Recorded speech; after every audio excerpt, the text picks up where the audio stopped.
మీరేం బాధపడకండి మావయ్య. బావగారు మీరు కూడా నేనున్నాను కదా, అంతా నేను చూసుకుంటాను.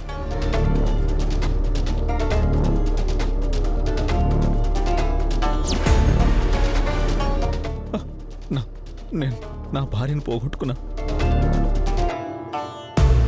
అమ్మలాంటి అత్తయ్యనైనా నేను బతికించుకుంటాను. ఇప్పుడే ఈ విషయం మీ కూతురికి తెలియాలి మావయ్య.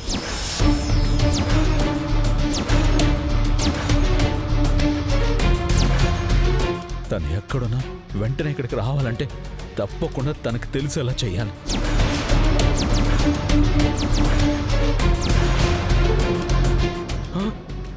వీడేంటి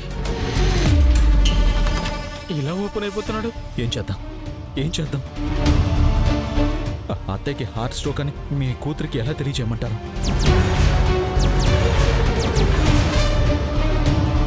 అదేంటి బావగారు, జాను చనిపోయిందని మీరేగా చెప్పారు.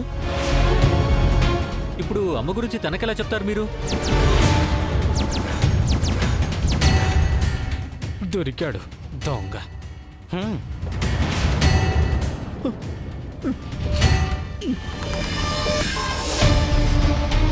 నేనన్నది జాను గురించి కాదండి, పెద్ద చెల్లెలు తులసి గారి గురించి.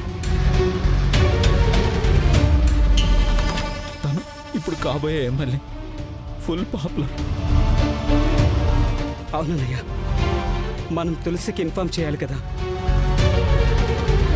వైకుంఠం, అత్తయ్య గారికి ఇలా జరిగిన విషయం టీవీలో సోషల్ మీడియాలో ఫుల్గా స్ప్రెడ్ అయిపోవాలి. వెళ్ళా పని చూడ. సరే సరే సరే.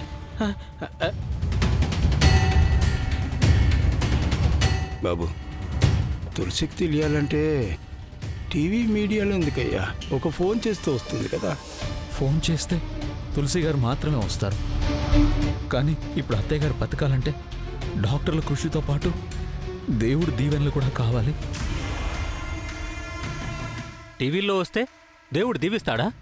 బా, ఇప్పుడు మనం టీవీలో కాబోయే ఎమ్మెల్యే తులసి గారి మదర్ లక్ష్మి గారు గుండెపోటు వచ్చి సీరియస్ కండిషన్లో హాస్పిటల్లో ఉన్నారు అని ఇవ్వగానే ఎంతోమంది తులసి గారి అభిమానులు అత్తయ్య గారి కోసం పూజలు వ్రతాలు చేస్తారో మీకే తెలియదు. అర్చనలు అభిషేకాలు జరుగుతాయి. అలా జనం ప్రార్థనలు దేవుడి దీవెనలు అత్తయ్యని క్షేమంగా ఇంటికి తిరిగొచ్చేలా చేస్తాయని నా ఆశ. ఏం మావయ్య, నేనేమైనా తప్పుగా మాట్లాడానా?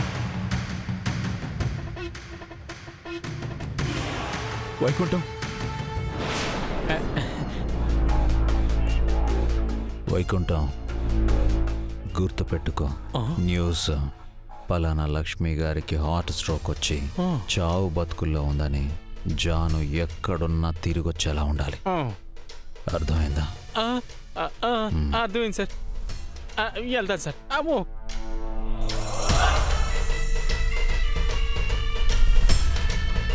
జాను,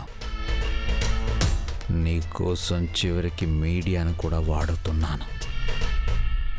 నువ్వు ఇమ్మీడియట్గా ఎక్కడున్నా వచ్చేయాలి.